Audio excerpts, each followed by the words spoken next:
करो यहाँ ध्यान दो। लास्ट क्लास तक हम लोग क्या क्या रिवाइज कर लिए थे, मतलब पढ़ चुके थे। सॉलिड स्टेट पढ़ रहे थे, टाइप्स ऑफ सॉलिड कर चुके थे, जिसमें मुख्य बात करें तो दो थे, एमोर्फस और क्रिस्टलाइन। सबसे पहले आपको जब भी दिमाग में ये आए तो एग्जाम्पल्स याद होने चाहिए।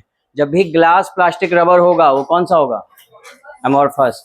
और इसके अलावा जो आपका सारे मेटल हो गए, है ना, आपके जितने आयनिक कंपाउंड है जैसे NaCl, KCl, ये सब किस में आएंगे?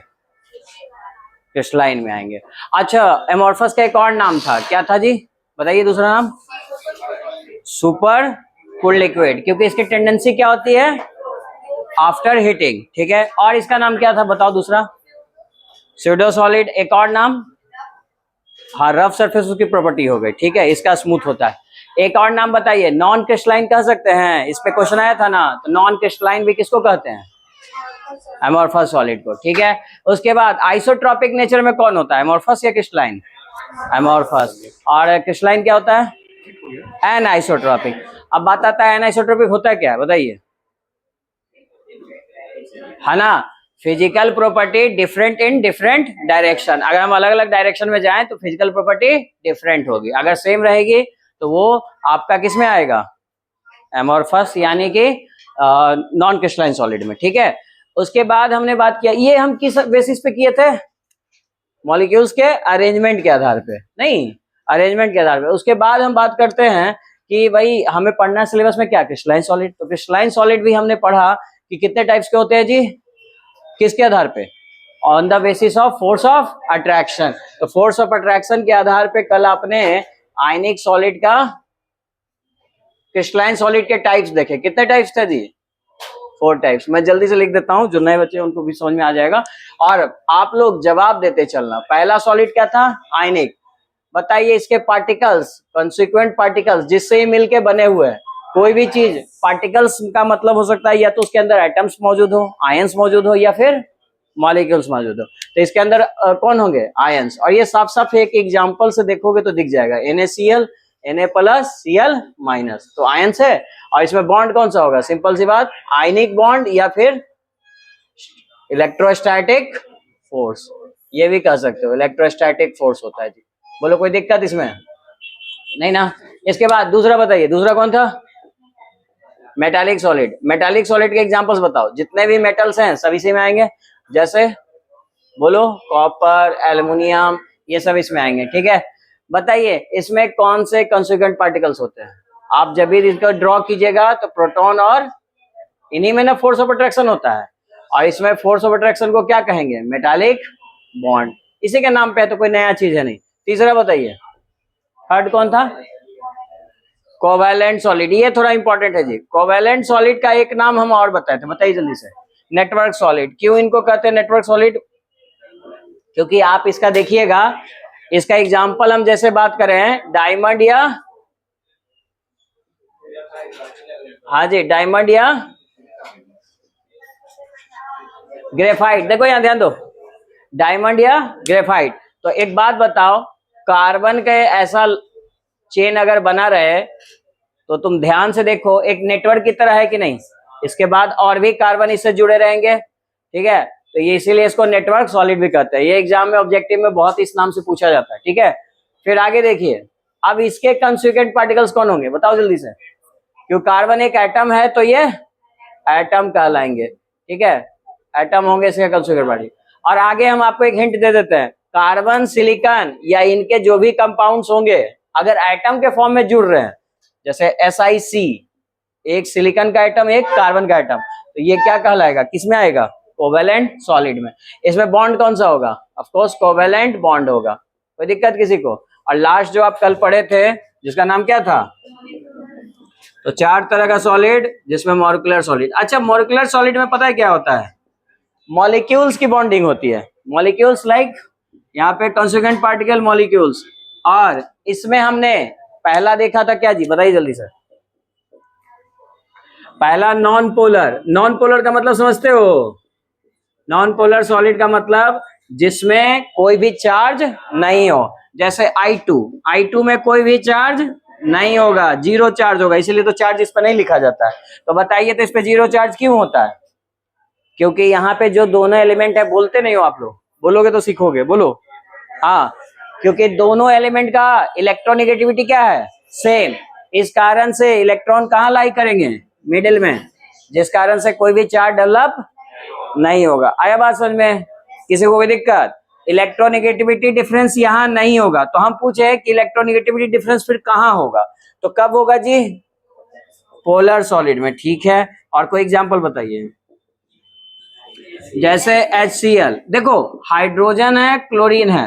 अब आप जानते हो इलेक्ट्रोनेगेटिविटी किसकी ज्यादा होती है, क्लोरीन की ज्यादा होती है एज कंपेयर टू हाइड्रोजन। तो अब बताइए, अगर ये ज्यादा है और इस तरफ इलेक्ट्रॉन खींच रहा है, तो इस पे पार्शली निगेटिव, इस पे पार्शली पॉजिटिव, ऐसे अरेंजमेंट को क्या कहते हैं, डाइपोल, डाइपोल अरेंजमेंट। ठीक है, तो इसका इसके बीच में कौन सा force, dipole, dipole attraction. Last कौन था बताइए जल्दी से, हाइड्रोजन बॉन्डेड सॉलिड, नहीं, जिसके बीच में हाइड्रोजन बॉन्ड बने। तो बताइए, तो हाइड्रोजन बॉन्ड किसके बीच में बनता है, कल लिखवाया था। तीन एलिमेंट है जिसकी इलेक्ट्रोनेगेटिविटी बहुत ही ज्यादा, अगर ये हाइड्रोजन के साथ बॉन्डिंग करेगा तो कौन सा बॉन्ड बनाएगा, हाइड्रोजन बॉन्ड। जैसे एग्जांपल बताओ, नाइट्रोजन और हाइड्रोजन का कॉम्बिनेशन क्या बनाएगा, NH3, हाइड्रोजन ऑक्सीजन का H2O, ये HF, इन सब के बीच में कौन सा बॉन्ड, हाइड्रोजन बॉन्ड। कौन सा सॉलिड, मॉलिक्यूलर सॉलिड। ठीक है, आया बात समझ में? तो हाइड्रोजन बॉन्ड इसको कहते हैं। अच्छा ये बताओ, अगर आपको कार्बोक्सिलिक एसिड दिया जाए, आप देखो इस कंपाउंड को और बताओ कि इसमें हाइड्रोजन बॉन्ड बनेंगे, यस या नो, बनेगा ना, क्योंकि OH यहाँ दिख रहा है आपको, तो यहाँ पे हाइड्रोजन बॉन्ड बनेगा। अल्कोहल में बनेगा हाइड्रोजन बॉन्ड, कितने लोग कह रहे हैं, हाथ उठाइए, बस 3 लोग। अब बाकी सबको क्या लग रहा है जी, ऑक्सीजन हाइड्रोजन बॉन्डिंग है कि नहीं यहाँ पे, तो हाइड्रोजन बॉन्ड का फॉर्मेशन होगा। नेक्स्ट टाइम ट्राई करो, एल्डिहाइड, एल्डिहाइड का क्या होता है जी, फंक्शनल ग्रुप का फॉर्मूला CHO। बताइए जल्दी से, क्या हाइड्रोजन बॉन्ड का फॉर्मेशन होगा, कितने लोग कर रहे हैं, यस 2, और आप लोग, हाइड्रोजन बॉन्ड बनेगा, हाँ, क्यों बनेगा जी, दिख नहीं रहा है, हाइड्रोजन ऑक्सीजन का कॉम्बिनेशन है, तो ऑफ कोर्स ये हाइड्रोजन बॉन्ड बनाएंगे। ये सब कंपाउंड आपके हाइड्रोजन बॉन्ड बनाते हैं। एमाइन का क्या होता है formula, functional group, amine NH2 होता है, अरे पढ़े होगे ना, है ना, नोमेनक्लेचर लिखने में तो ये सब आया होगा आपको। खैर मैंने ये फॉर्मूला लिख दिया, मुझे केवल इतना बताओ, क्या ये हाइड्रोजन बॉन्ड बनाएंगे, नाइट्रोजन का हाइड्रोजन के साथ है बॉन्डिंग, तो क्या होगा, बनाएंगे। ठीक है, तो देखो एक और चीज बताता हूँ कि देखो बचपन में ना सबसे ज्यादा हम सीखते थे, पता है क्यों, 4 साल के बच्चे की मानसिकता बहुत अच्छी होती है, साइकोलॉजिकल देखा गया, पता है क्यों, उस समय हम सीखने के लिए क्वायरी करते थे, पूछते थे, बोलते थे, जवाब भी देते हैं। आपने देखा होगा एक बच्चा बहुत सवाल पूछता है, ये कैसा है, ये क्यों हुआ, ये कलर इसका ऐसा क्या है ना। लेकिन तो आदमी का ह्यूमन साइकोलॉजी ऐसा है कि आप अगर बच्चे बन के सीख रहे हो, सीखने की सच में है कि आज नया कुछ सीखने को मिलेगा, जानने को मिलेगा, कोई डाउट है तो पूछेंगे, तो आप सीख सकते हो। आप बड़े बन के बैठे हुए ठीक चलो आगे तुम, है ना, सब हमको आता है, ये सब पता है, अच्छा आता है, लेकिन हमको बोलने नहीं आता है ना, हम बोलेंगे नहीं तो वो कोई फायदा नहीं है। तो आप सीखने के लिए बेहतर है ट्राई कीजिए, गलत होगा सही होगा, ठीक है, उससे कोई दिक्कत नहीं है, लेकिन बताइए जवाब। ठीक है, तो चलो मैं कुछ और ऑप्शन देता हूं, आप बताना। अल्काइल हैलाइड देखा होगा तुमने, ये देखा है, बता इसमें हाइड्रोजन बॉन्ड होगा कि नहीं होगा, यस या नो। हाँ कितने लोग बोल रहे हैं, आइए जल्दी से, हाँ बताइए कितने लोग कर रहे हैं, नहीं होगा, क्योंकि हाइड्रोजन क्लोरीन का बॉन्डिंग से मतलब नहीं है। HCl में होगा हाइड्रोजन बॉन्ड, नहीं, क्योंकि हाइड्रोजन बॉन्ड के लिए किनकी बॉन्डिंग होनी चाहिए, NOF की।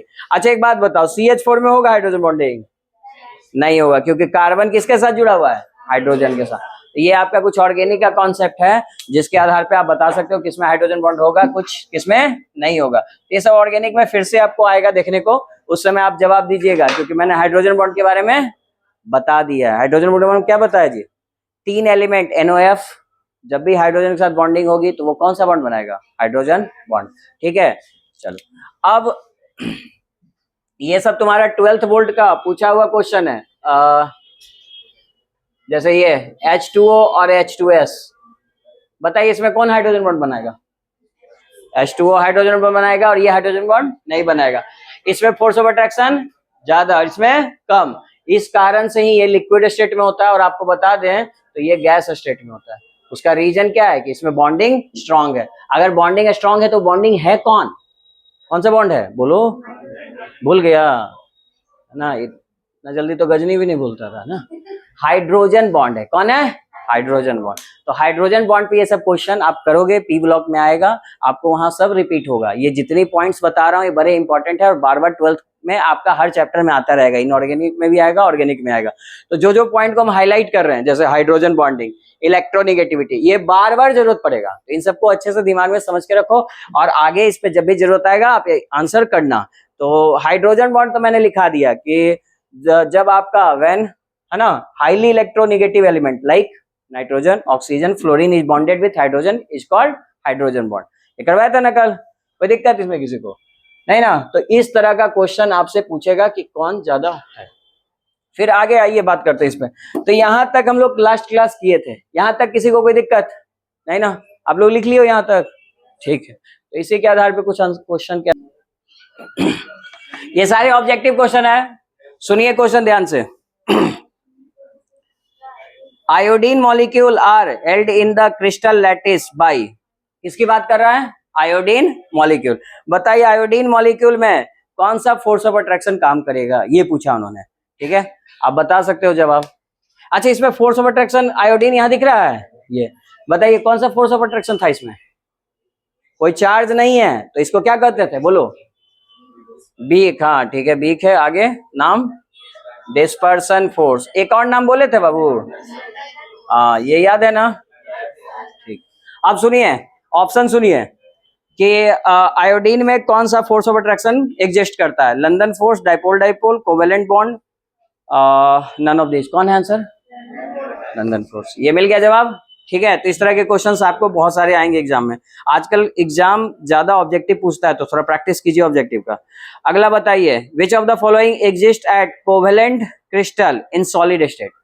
ये सॉलिड स्टेट में इनमें से कौन कोवेलेंट सॉलिड है, तो बताइए answer, sulphur, phosphorus, iodine, silicon carbide. Silicon carbide मैंने लिखा भी है, ये इसका नाम क्या है जी, सिलिकॉन कार्बाइड। जब भी कार्बन और सिलिकॉन रहेगा ना हमेशा कौन सा होगा वो, है ना, वो कोवेलेंट सॉलिड होगा। कोई दिक्कत इसमें किसी को नहीं ना, ठीक है। तो ऐसे ही कुछ क्वेश्चन है आपके एनसीईआरटी बुक से, मैं कंपाउंड का नाम बताऊंगा, आप बताइएगा कि ये कौन सा सॉलिड में आएगा, ठीक है, जो आपके एनसीईआरटी बुक का ही क्वेश्चन है।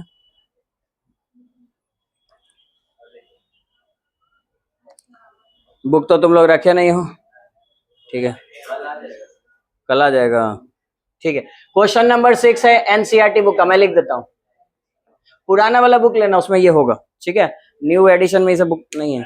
तो आप बताइए जल्दी से मुझे, पहला पोटेशियम सल्फेट, नाम दिया गया क्या, पोटेशियम सल्फेट, बताइए ये कौन सा सॉलिड है, पोटेशियम सल्फेट। कोई ऑप्शन नहीं दिया गया क्योंकि एनसीईआरटी में ऑप्शनल चॉइस तो है नहीं, एमसीक्यू है नहीं, वो आपके प्रीवियस ईयर में मिल जाएंगे। अब बताइए पोटेशियम सल्फेट, सबसे पहले इसका फॉर्मूला बताओ क्या होगा, K2SO4। देखो पोटेशियम लिखो K, सल्फेट SO4, इसका वैलेंसी 2, इसका वैलेंसी 1, इंटरचेंज कीजिए, ये 2 यहां आ जाएगा, K2SO4। लेकिन आपको इतना पता होगा कि इसका चार्ज क्या होता है जी, पोटेशियम पे क्या होगा चार्ज, प्लस, और इस पे, इसीलिए ये कैसा कंपाउंड है ना, ये सॉलिड कैसा हो जाएगा, आयनिक सॉलिड। बोलो इसमें कोई दिक्कत, समझ में आया ये क्वेश्चन, ठीक है। अगला बताइए, आप लोग लिखते चलो, ये आपके बुक का ही क्वेश्चन है, ठीक है। टीन, टीन क्या है जी बताइए जल्दी से, टीन का सिंबल पता है, बोलो सिंबल, हाँ हो गया, आगे बोलो सिंबल बताइए, SN, बिल्कुल सही जवाब है SN। अब टीन कौन सा सॉलिड है बताइए, टीन क्या है, मेटालिक सॉलिड, ये है आपका मेटालिक सॉलिड, ठीक है। अब मैं आपको यहाँ सारे ऑप्शन लिख देता हूं, आप बगल में सॉलिड लिखिएगा, ठीक है, आप थोड़ा ट्राई करो बनाने का तब सीखोगे। देखिए बेंजीन का फॉर्मूला आपको पता होगा C6H6, ये एक मॉलिक्यूल के फॉर्म में है, तो ये भी किस में आएगा, मॉलिक्यूलर सॉलिड। अच्छा अमोनिया का फॉर्मूला पता है आप लोगों को, NH2 और CONH2, ठीक है, ये होता है फॉर्मूला। तो खैर ये भी किस में आ जाएगा, मॉलिक्यूल्स, मॉलिक्यूलर सॉलिड में। अच्छा अमोनिया, अमोनिया का फॉर्मूला NH3, ये किस में आएगा जी, हाइड्रोजन बॉन्डिंग दिख रहा है, तो हाइड्रोजन बॉन्डिंग है तो किस में, मॉलिक्यूलर सॉलिड। आइस, आइस का फॉर्मूला पता है, H2O, इसमें भी हाइड्रोजन बॉन्ड दिख रहा है, तो किस में जाएगा, अरे हाइड्रोजन बॉन्ड दिख रहा है तो किसमें जाएगा, हाइड्रोजन बॉन्ड किसमें आता है, मॉलिक्यूलर सॉलिड में, तो ये भी तुम्हारा मॉलिक्यूलर सॉलिड में। अच्छा आइए ग्रेफाइट, ग्रेफाइट किससे बने होते हैं, कार्बन एटम से, ना कि मॉलिक्यूल से। तो अगर एटम से बना हुआ है तो ये कोवेलेंट सॉलिड में आएगा, कार्बन और सिलिकॉन कोवेलेंट सॉलिड में, ठीक है। तो ये तुम्हारा कौन सा सॉलिड हो गया, कोवेलेंट सॉलिड। बोलो कोई दिक्कत इसमें, या तो कोई दिक्कत है नहीं ना। रुबिडियम, रुबिडियम क्या है, एक एलिमेंट है, मेटल है, क्या है ये, मेटल, पढ़े हो ना, ग्रुप 1 के एलिमेंट्स याद है आप लोगों को, ग्रुप 1 के एलिमेंट्स, लिथियम, सोडियम, फिर पोटेशियम, रुबिडियम, आगे रुबिडियम, रुबिडियम क्या आएगा, इधर वाले सब क्या होते हैं, मेटल्स होते हैं, तो ये तुम्हारा किस में आ जाएगा, मेटल से। तो मेटल्स है तो कौन सा बॉन्ड, यानी कौन सा सॉलिड, मेटालिक सॉलिड, कोई दिक्कत किसी को। अच्छा आर्गन एक गैस ना है जी, तो गैस किस फॉर्म में रहता है जनरली, एटम में कि मॉलिक्यूल में, गैस किस में रहता है, मॉलिक्यूल। अच्छा कोई भी गैस का एग्जांपल लो, O2, N2, कभी N लिखा क्या, नहीं, तो ये सब क्या है, मॉलिक्यूल्स हैं, तो यानी कि आर्गन किस में आएगा, मॉलिक्यूलर सॉलिड में। समझ में आ रहा है ये बात, किसी को डाउट है तो पूछ सकते हो किसी में, ठीक है। अच्छा सिलिकॉन कार्बाइड तो कर चुके हैं, बोलो कौन सा सॉलिड, सिलिकॉन और कार्बन जब भी आएगा ये किस में आएगा, कोवेलेंट सॉलिड में आएगा, कोवेलेंट, ठीक है। आगे बताइए ब्रास, ब्रास किस में आएगा, मेटालिक आएगा, क्योंकि ये एक एलॉय है, किसका एलॉय है, जिंक और कॉपर, इन दोनों का कंपोजिशन ये बनाता है, ठीक है, तो ये किस में आएगा जी, मेटालिक, ठीक है। और लिथियम ब्रोमाइड बताइए, है ना, लिथियम आपका प्लस चार्ज, ब्रोमीन आपका माइनस चार्ज, जैसे NaCl वगैरह नहीं आता है, NaBr नहीं आता है, ये सब हमेशा क्या प्लस माइनस केटाइनिक है, तो यहाँ पे ये किस में आ जाएगा, आयनिक सॉलिड में आ जाएगा। बोलो कोई दिक्कत, यहां तक कोई प्रॉब्लम है तो बताइए किसी को, है नहीं। अच्छा P4 में बताइए, देखिए P4 का स्ट्रक्चर कैसे बनता है, बाद में बनाएंगे हम लोग भी, तो इनऑर्गेनिक से पढ़ना है। अच्छा ये देखिए ऐसे 4 मॉलिक्यूल हैं, तुम बताओ इन दोनों के बीच में कौन सा चार्ज डेवलप होगा, दोनों सेम एलिमेंट है, इलेक्ट्रॉनिटी सेम, क्या इलेक्ट्रॉन कहीं खींचेगा, कहां लाई करेगा, मिडिल में, कोई चार्ज डेवलप होगा नहीं, इन दोनों के बीच में कोई चार्ज नहीं, इन दोनों के बीच में कोई चार्ज नहीं, इन दोनों के बीच में नहीं, इसका मतलब तुम समझे इसमें चार्ज डेवलप नहीं होगा तो ये नॉन पोलर में आएगा, और नॉन पोलर किसका एग्जांपल होता है, मॉलिक्यूलर, तो मॉलिक्यूलर सॉलिड होगा। आया बात समझ में। एसिड, एसिड क्या होगा, अब इसी आधार पे बताओ भाई, सब सल्फर सल्फर है, नॉन पोलर होगा, तो ये किस में आ जाएगा, मॉलिक्यूलर सॉलिड में। अच्छा सिलिकॉन तो बताने की जरूरत नहीं है, सिलिकॉन किस में आएगा, कार्बन और सिलिकॉन हमेशा किस में आते हैं, कोवैलेंट सॉलिड में। लास्ट प्लास्टिक किस में आएगा बताओ जल्दी से, एमोर्फस, ये तो आपको पता ही है, इस लाइन एमोर्फस। बताइए इसमें कौन से ऑप्शन में थोड़ा आप लोगों को कंफ्यूजन हो रहा था,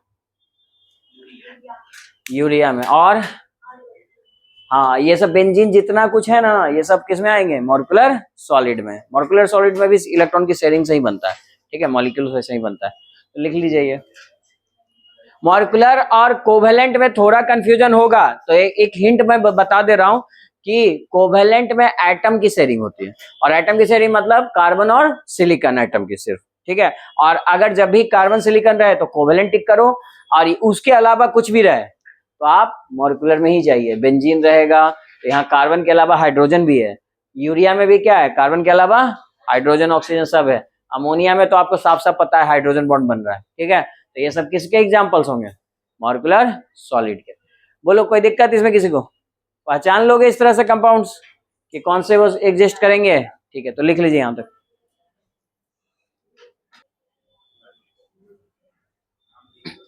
देखिए मैंने इलेक्ट्रोनेगेटिविटी का डिफिनेशन दिया, इलेक्ट्रॉन खींचने के कारण, इलेक्ट्रॉन खींचने का कोई भी एलिमेंट का जो एबिलिटी होता है किधर, अपनी तरफ, और कैसे इलेक्ट्रॉन को खींचेगा, शेयर पेयर इलेक्ट्रॉन को। जैसे तुम हाइड्रोजन और फ्लोरीन ले लो HF, तो हाइड्रोजन फ्लोरीन के बीच में शेयरिंग हुआ है, एक एक इलेक्ट्रॉन का, एक एक इलेक्ट्रॉन का शेयरिंग है।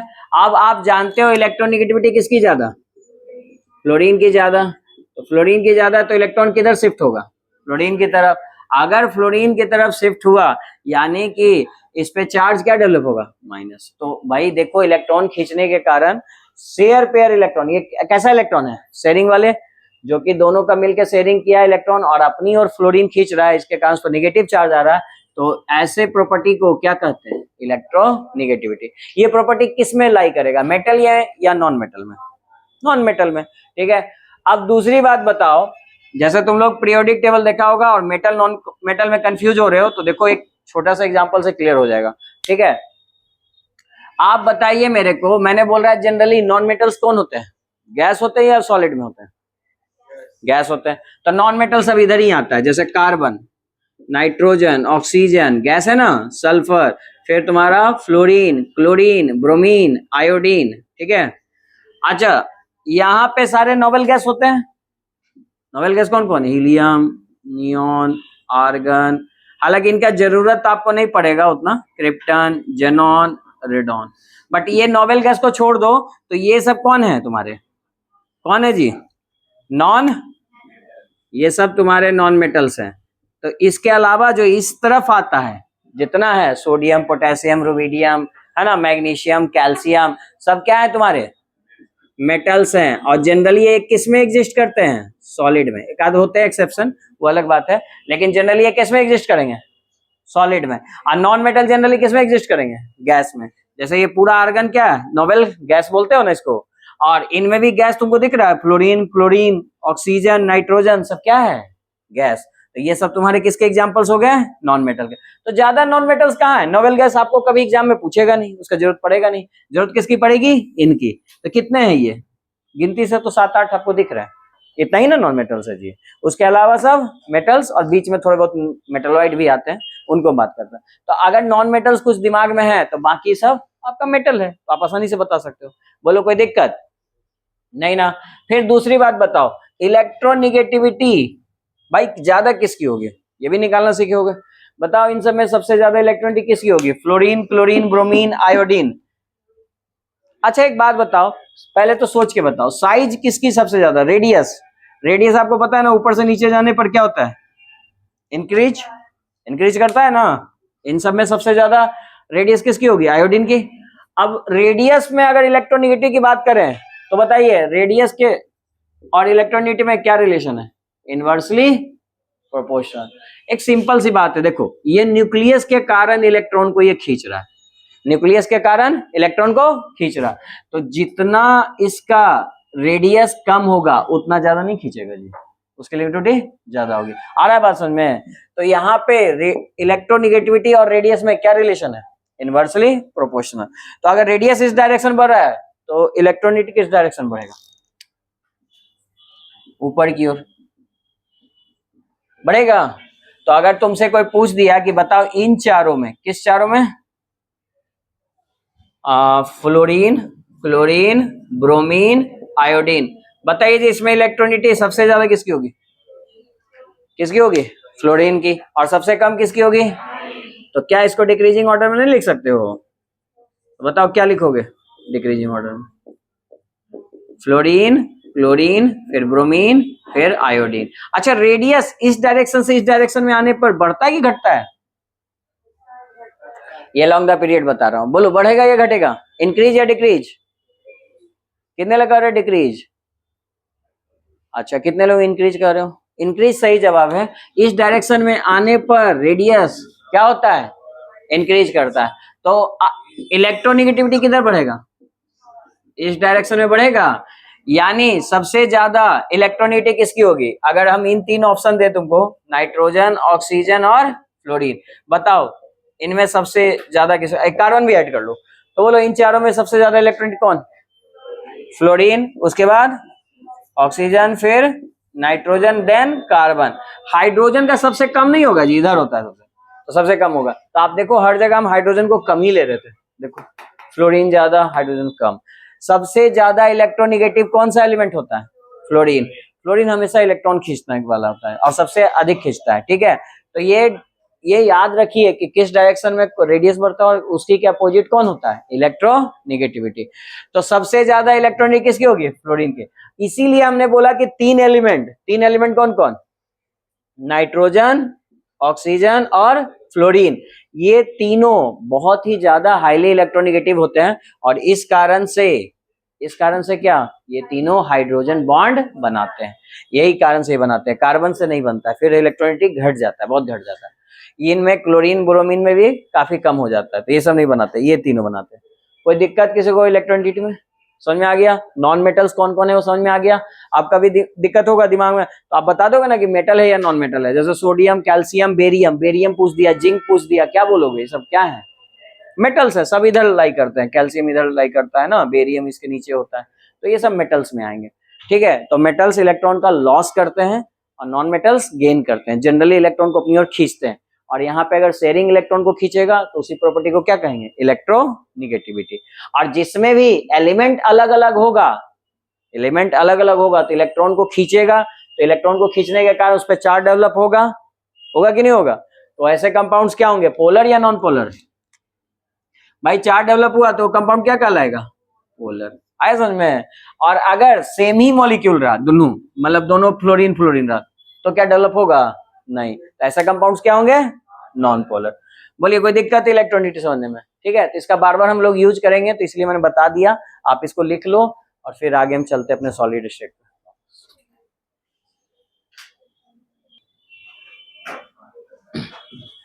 हाँ जी, एलोट्रॉप्स किसका, कार्बन का। आगे और भी एलोट्रॉप्स पढ़ेंगे, लेकिन ये कार्बन से बने हैं, मतलब आप क्या लिखोगे, सिमिलर एलिमेंट, सिमिलर मतलब एक जैसे एलिमेंट, कौन से, कार्बन की हम बात करेंगे। सिमिलर एलिमेंट हैविंग, क्या होगा उनका structure, different, having different structure, उसी को आप एलोट्रॉप्स कहते हैं। Different structures are called allotropes. But ये सब आपसे कोई पूछेगा नहीं इतना, ठीक है। इसमें क्या क्वेश्चन आपसे पूछा जा सकता है मैं बताता हूं। देखो कार्बन के एलोट्रॉप्स मेनली दो तरह के होते हैं, कौन कौन जी, एक आपका डायमंड हो गया, दूसरा ग्रेफाइट।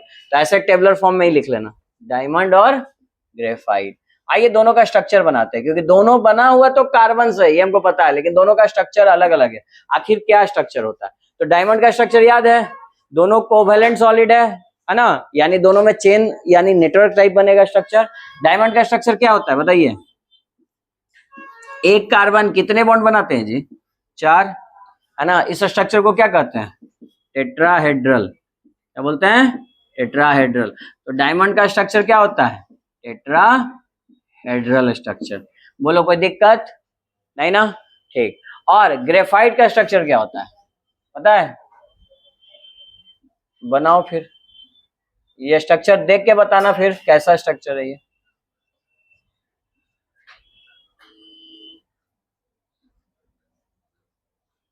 हाँ ये देख के क्या लग रहा है आपको, हेक्सागोनल है, इस स्ट्रक्चर को क्या बोलेंगे, हेक्सागोनल। इसके स्ट्रक्चर्स में ना गैप होते हैं थोड़े। अच्छा ये गैप क्यों होता है वो भी बात करेंगे हम, लेकिन पहले तो आप गैप बना लो, पहले तो आप स्ट्रक्चर ड्रॉ करो। ये क्या होते हैं जिसके बीच में गैप्स आते हैं, ये कुछ इस तरह से,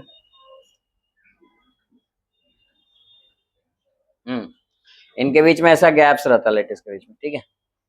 अच्छा इस स्ट्रक्चर को क्या बोलेंगे, ये सब हेक्सागोनल नहीं दिख रहा है, तो आप क्या बोलोगे इसे, हेक्सागोनल स्ट्रक्चर। अब आइए इसके जो भी प्रॉपर्टी हैं आप इस स्ट्रक्चर को देख के इसकी प्रॉपर्टी बता सकते हो।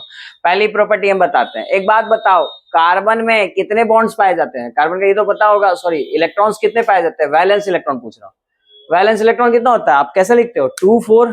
वैलेंस इलेक्ट्रॉन किसको कहते हैं जी, आउटर मोस्ट में जितने इलेक्ट्रॉन हो, तो इसके कितने हैं वैलेंस इलेक्ट्रॉन, 4। तो भाई इसको 4 है और 8 बनना है, तो 4 से और बॉन्डिंग करेगा, इसीलिए 4 बॉन्ड बनाता है, ठीक है। तो हर इलेक्ट्रॉन आपका बॉन्डिंग कर लिया अलग अलग कार्बन से, तो अपना ऑक्टेट कंप्लीट कर लिया, 8 इलेक्ट्रॉन कंप्लीट हो गया। लेकिन एक बात बताइए, डायमंड तो कंप्लीट कर लिया, ठीक है, डायमंड कंप्लीट कर लिया। अच्छा आइए इसमें ग्रेफाइट की बात करते हैं, तो ग्रेफाइट में कहीं पे भी ले लो, इस कार्बन पे ले लेते हैं, ठीक है।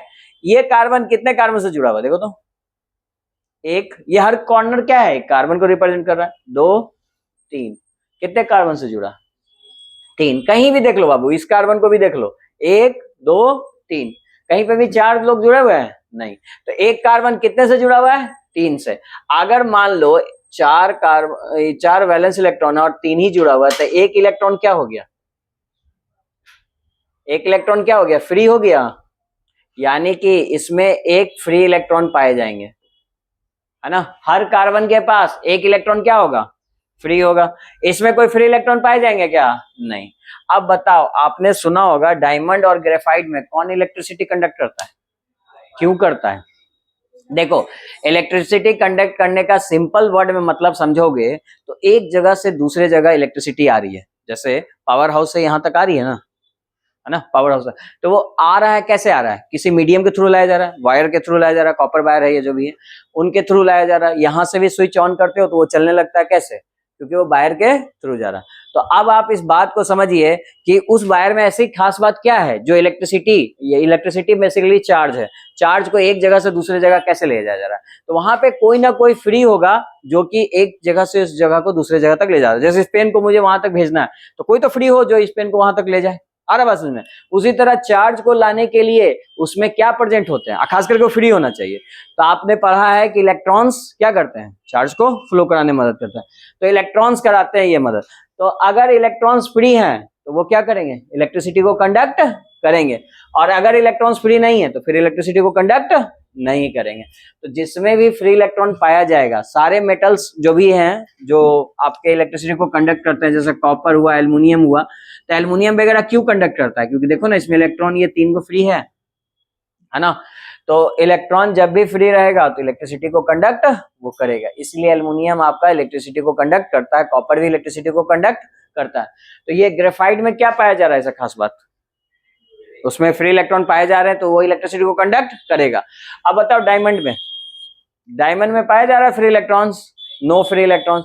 अगर फ्री इलेक्ट्रॉन्स नहीं है तो क्या ये इलेक्ट्रिसिटी को कंडक्ट करेंगे? यस या नो? नो। इसीलिए तुम्हारा डायमंड इलेक्ट्रिसिटी को कंडक्ट नहीं करता है और ग्रेफाइट इलेक्ट्रिसिटी को कंडक्ट करता है। अब दूसरी बात देखो, इन दोनों में हार्ड कौन है और सॉफ्ट कौन है? डायमंड हार्ड है। हार्ड क्यों है? देखो, इसमें पूरा स्ट्रक्चर क्लोज हो गया, कहीं भी कोई खाली जगह है जो फ्री है? नहीं। लेकिन इसमें तो इलेक्ट्रॉन्स खाली है ना, तो गैप बनेगा ना। अरे भाई, इलेक्ट्रॉन यहाँ जगह लेगा ना, वो तो बॉन्डिंग में नहीं भाग लिया। क्या इसे बॉन्डिंग करके रखा है? नहीं। तो इसीलिए तुम देखना, ग्रेफाइट सॉफ्ट होता है और डायमंड हार्ड होता है। हार्डेस्ट सब्सटेंस है डायमंड। क्यों? क्योंकि उसमें बिल्कुल गैप नहीं है, चारों बॉन्डिंग कंप्लीट है। अब जैसे जैसे बॉन्डिंग बढ़ाओगे, देखो एक बॉन्ड है कम, 2 और ज्यादा स्ट्रॉन्ग, 3 ज्यादा स्ट्रॉन्ग, चारों बॉन्डिंग है तो सबसे ज्यादा स्ट्रॉन्ग नहीं होगा। यहाँ डायमंड में ऐसा ही स्ट्रक्चर बनता है। इस कारण से डायमंड कैसा सब्सटेंस होता है? हार्डेस्ट सब्सटेंस होता है। सबसे ज्यादा हार्ड सब्सटेंस कौन है? डायमंड। और ग्रेफाइट तो आपने देखा होगा जी, कहाँ देखे हो? पेंसिल में। वो सॉफ्ट, वो सॉलिड कैसा है? Soft solid. सॉफ्ट सॉलिड क्यों है? क्योंकि उसके बीच में गैप्स पाए जाते हैं, ये फ्री इलेक्ट्रॉन्स के कारण ये गैप्स होते हैं। आया बात समझ में? कोई दिक्कत किसी को इसमें? तो 2-3 बातें समझ में आ गया कि डायमंड क्या है जी, कैसा सब्सटेंस। ये सब कोई पूछेगा नहीं आपके जानने के लिए, बस हार्डेस्ट सब्सटेंस होता है, ये हार्डेस्ट सॉलिड है। और ये कैसा है? बोलो, सॉफ्ट सॉलिड। ये कैसा सॉलिड है? सॉफ्ट सॉलिड या सॉफ्ट सब्सटेंस कर लो, या ये हार्डेस्ट सॉलिड है। कोई दिक्कत किसी को इसमें? नहीं। अच्छा, दूसरी बात, ये आपका इलेक्ट्रिसिटी को कंडक्ट करता है कि नहीं करता है? नहीं करता। रीजन? तो इसमें रीजन में ये लिखेंगे कि प्रत्येक carbon is bonded with 4 another carbon atom, therefore no free electrons are present, hence it does not conduct electricity. इसमें कोई एक कार्बन 4 से बॉन्डिंग किया तो कोई भी फ्री इलेक्ट्रॉन नहीं पाए जाते हैं, इस कारण से ये इलेक्ट्रिसिटी को कंडक्ट नहीं करता। और इसके बारे में क्या लिखेंगे कि प्रत्येक कार्बन कितने लोग से बॉन्डिंग कर रहा है जी? Each carbon bonded with 3 another carbon atom, hence 1 free electron is available for conduct electricity. तो अगर इलेक्ट्रिसिटी कंडक्ट करने के लिए है तो ये इलेक्ट्रिसिटी को कंडक्ट करेगा। अब समझ में आया कि क्यों ग्रेफाइट इलेक्ट्रिसिटी को कंडक्ट करता है? रीजन पता चला? तो ये है रीजन बेसिकली, ठीक है। डायरेक्ट मत रटिए कि खाली ग्रेफाइट कंडक्ट करता है, रीजन भी जानिए कि क्या रीजन है। कोई एक्सेप्शन नहीं होता है, पूरी केमिस्ट्री में हम लोग एक्सेप्शन कुछ नहीं बात करेंगे, सबका रीजन होता है। तो रीजन आपके सामने है, अब हम इस रीजन को लिख लेते हैं। कोई दिक्कत इसमें किसी को? नहीं ना? तो पहले स्ट्रक्चर बनाओ फिर रीजन हम लिखते हैं। आप आंसर करो उन क्वेश्चंस को, ठीक है। देखो 2016 में बिहार बोर्ड में ये पूछा गया था question, the good conductor of heat and electricity is, option सुनिए, charcoal, coke, diamond, graphite. Graphite, graphite electricity को कंडक्ट भी करेगा, हीट को भी कंडक्ट करेगा। रीजन बताइए क्यों करता है? Due to presence of free electron. Structure देखो, फ्री इलेक्ट्रॉन दिख जाएगा। अच्छा, अगला क्वेश्चन सुनिए, ये भी पूछा गया, graphite can not be classified as. Can not पूछा है, कैन नहीं पूछा है, ठीक है, मतलब किसमें नहीं हो सकता है। सुनिए ऑप्शन, कंडक्टिंग सॉलिड। क्या ग्रेफाइट कंडक्टिंग सॉलिड है? यस या नो? यस, ठीक है। नेटवर्क सॉलिड, हाँ भाई, कोवेलेंट सॉलिड है तो उसी को तो कहते हैं network solid. Yes, covalent solid है। और लास्ट आयनिक सॉलिड नहीं है। इसमें कोई चार्ज डेवलप हो रहा है क्या? नहीं, तो ये नहीं होगा। मिल गया दोनों क्वेश्चन का जवाब, ठीक है। अभी मैंने एक क्वेश्चन पूछा कि इसमें, ये पूछा हुआ है, नीट में भी पूछा था और जेईई मेन में, कि इसका हाइब्रिडेशन क्या होगा। डायमंड का अभी तक पूछा है, ग्रेफाइट का नहीं पूछा है। हो सकता है आने वाले सालों में पूछ सके। तो आप समझिए कि इसका हाइब्रिडेशन कैसे निकालते हैं। मान लिया भूल गए तो देखो, बहुत सिंपल सा बात है, स्ट्रक्चर दिया हुआ है तो बहुत आसानी से निकाल सकते हो। देखो, तीन ही तरह का तो तुमको बॉन्ड मिलेगा जी, या तो सिंगल मिलेगा, या डबल मिलेगा, या फिर ट्रिपल मिलेगा। आपको बस करना यह है कि सिग्मा बॉन्ड गिन लेना है। देखिए, सिंगल बॉन्ड हमेशा सिग्मा होता है। सिंगल बॉन्ड क्या होता है? हमेशा सिग्मा। हालांकि इसका तो जवाब यहीं से मिल जाएगा। देखिए, ये बात का हम बाद में बात करेंगे, लेकिन सिंगल बॉन्ड रहेगा तो कितने सिग्मा? एक सिग्मा। तो देखिए कितने सिग्मा है, देखिए तो जल्दी से, इस कार्बन के चारों तरफ देखिए तो 1 2 3 4। तो ऑर्बिटल्स की कितनी जरूरत पड़ेगी? 4 की। एस का 1 ले लेंगे और पी का 3, 3 1 4 हो गया। अगर यहाँ पे बात करो, यहाँ पे इसको मैं थोड़ा बड़ा बना देता हूँ लार्ज में।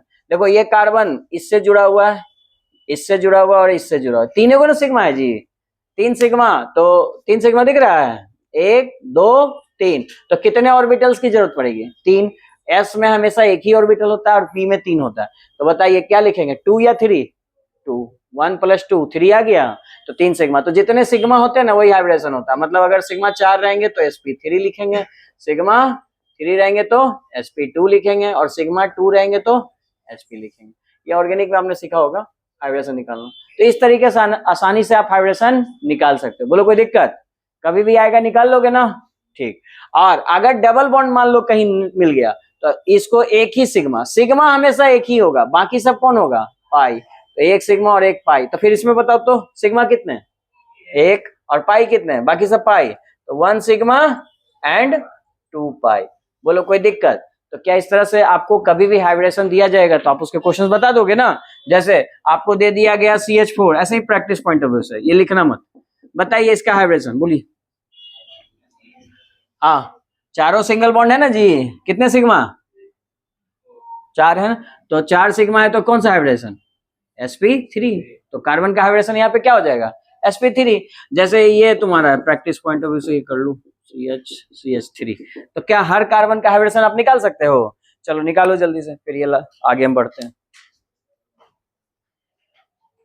आपका जो भी आया, देखिए ये तो सिंपल सा है, इसको चाहो तो ओपन स्ट्रक्चर बना लो। ऐसे कार्बन हाइड्रोजन कैसे जुड़ेगा? सिंगल बॉन्ड से जुड़ेगा, ठीक है। यहाँ पे भी हाइड्रोजन को सिंगल बॉन्ड से जोड़ दो, और यहाँ पे 3 हाइड्रोजन है तो ये सिंगल बॉन्ड से जोड़ दो, ठीक है। हमको सिग्मा ही तो गिनना है, तो गिन लीजिए सिग्मा। यहाँ एक सिग्मा ही तो पाई ना है जी, दूसरा सिग्मा, तीसरा सिग्मा, 3 ही सिग्मा है ना इसके पास।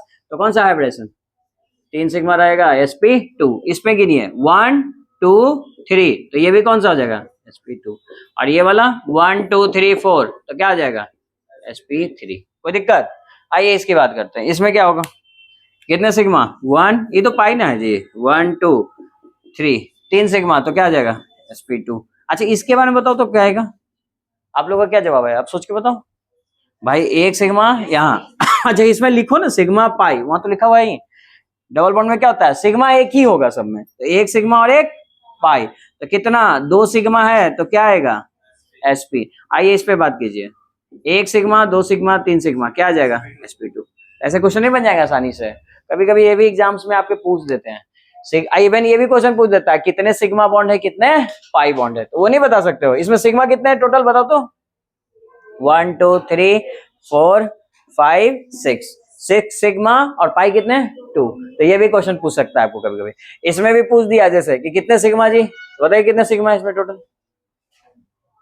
ये हटाओ, इसमें कितने सिग्मा है गिनो ना, 1 2 3 4 5, ये 6 7 8। तो इसमें 8 सिग्मा है, और पाई कितना है? 1। एक है या दो है?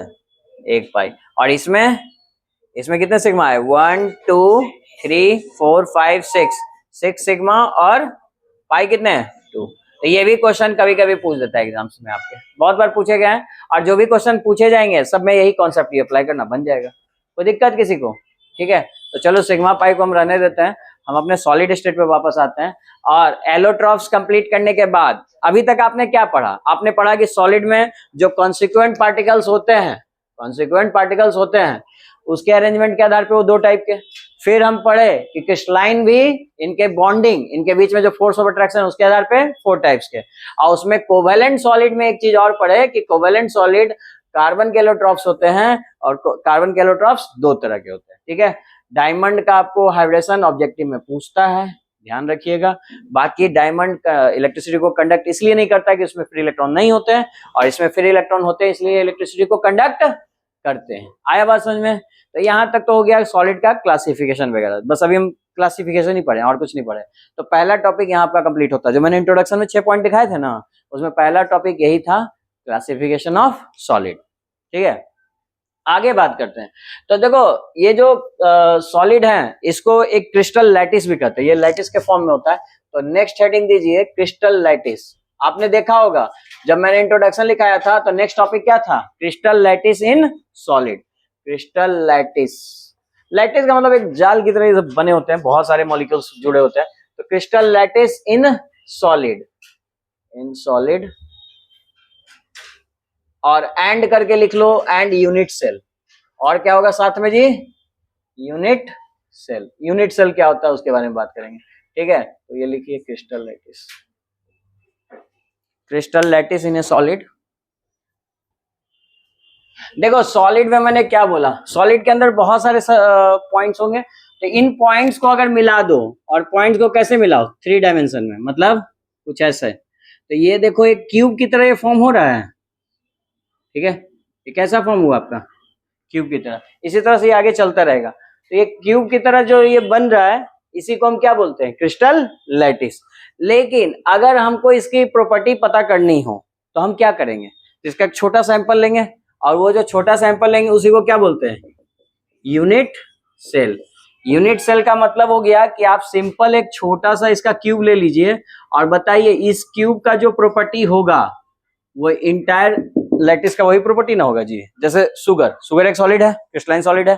अब बताओ, आपके पास 1 kg शुगर है, और आपने उसमें से कोई एक छोटा सा 2-3 टुकड़े या छोटा सा शुगर ले लिया, और शुगर को टेस्ट करके देखा, उसका टेस्ट क्या आएगा? स्वीट। और तो इससे आप आइडिया नहीं लगा लोगे कि बाकी सबका टेस्ट क्या होगा? Sweeting taste. तो ये हमको पता चल गया ना कि उसकी प्रॉपर्टी कैसी है। अगर हम उसका एक पार्टिकल भी लेंगे तो हमको कैसा लगेगा? Sweet taste. और यहाँ पे 1 kg भी शुगर है, तो सबकी प्रॉपर्टी क्या होगी? स्वीट। तो उसी तरह से अब हमको इंटायर लैटिस यानी सॉलिड का अगर हमको प्रॉपर्टी पता करना है, तो हम पूरे लैटिस का नहीं पता करेंगे, हम एक छोटा सा सेल ले लेंगे, यूनिट छोटा सा, इसलिए यूनिट वर्ड यूज किए हैं। तो यूनिट सेल ले लेंगे और उसकी प्रॉपर्टी स्टडी करेंगे, और जो प्रॉपर्टी इसके निकलेगी हम कह देंगे कि यही सॉलिड की प्रॉपर्टी है। बोलो कोई दिक्कत इसमें? नहीं ना। जैसे सॉल्ट है, सॉल्ट आपके पास 1 kg सॉल्ट है, वो क्रिस्टल फॉर्म में बहुत सारे हैं, लेकिन आप एक टुकड़ा भी उसका लोगे तो आपको कैसा लगेगा? सॉल्टी। तो यानी कि आप कह सकते हो ना कि पूरे सॉलिड का प्रॉपर्टी क्या है जी? सॉल्टी इन टेस्ट। बोलो कोई दिक्कत? नहीं ना। तो पूरे क्रिस्टल लैटिस का यानी सॉलिड को ही क्रिस्टल लैटिस वर्ड यूज कर रहा है। ठीक है, तो सॉलिड को अगर हमको स्टडी करना है तो उसका एक छोटा सा हम सेल लेंगे, और जिसको हम क्या बोलेंगे? Unit cell. बोलो समझ में आया? जैसे ह्यूमन बॉडी है, तो ह्यूमन बॉडी का अगर आपको स्टडी करना है तो क्या पूरे बॉडी का चेक करते हैं? नहीं, हम क्या करते हैं? एक सेल का ले लेते हैं, और उस सेल में जो उसकी प्रॉपर्टी होती है उसी के आधार पे हम बताते हैं कि ह्यूमन की प्रॉपर्टी ये होगी। आपको पता होगा कि 40,000 जीन होते हैं, और जिसमें 36,000 तो सबके सेम होते हैं, मात्र 4,000 जीन ही हम लोग के अलग होते हैं, सबके, हर ह्यूमन के एक दूसरे ह्यूमन से। और उसके कारण हमारी प्रॉपर्टी कितनी डिफरेंट है। देखिए, इतनी आबादी में भी किसी का फेस किसी से बहुत रेयर मिलता है, किसी का फेस एक दूसरे से मिल रहा है, अकल, शकल, दिमाग सब अलग है कि नहीं है? अलग होने का रीजन कि हमारे प्रॉपर्टी अलग है। आ रहा है समझ में? तो इसका रीजन क्या है? इसका रीजन वही ना जी, हमारा सेल कैसा बना हुआ है वो उस पर। अब बायो में डिटेल में ये सब चीज पढ़े होगे, पढ़े हो ना? ठीक है, तो यहाँ पे हम लोग किस पे बात करेंगे?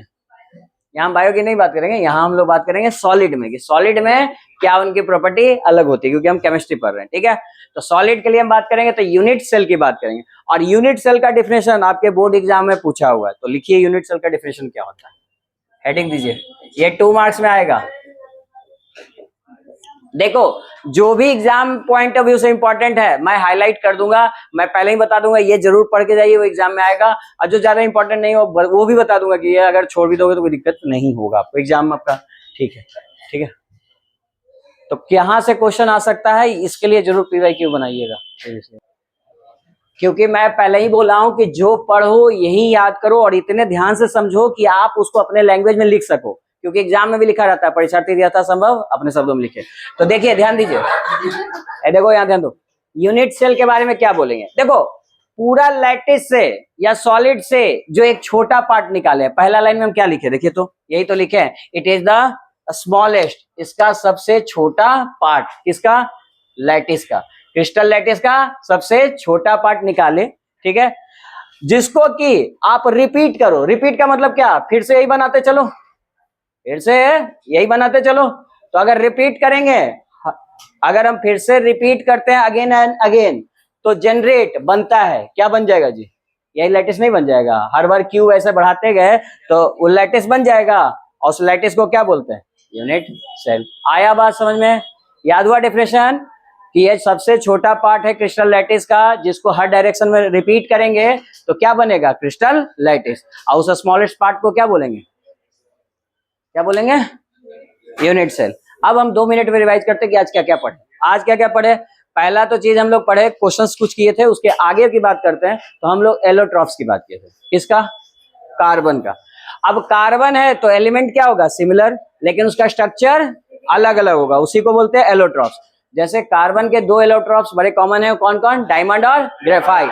आप कार्बन का स्ट्रक्चर बनाओगे तो वो नेटवर्क टाइप बनता है, और वो स्ट्रक्चर क्या कहलाता है, टेट्राहेड्रल, चारों जुड़े हुए हैं तो टेट्राहेड्रल। और ग्रेफाइट का क्या होता है, हेक्सागोनल।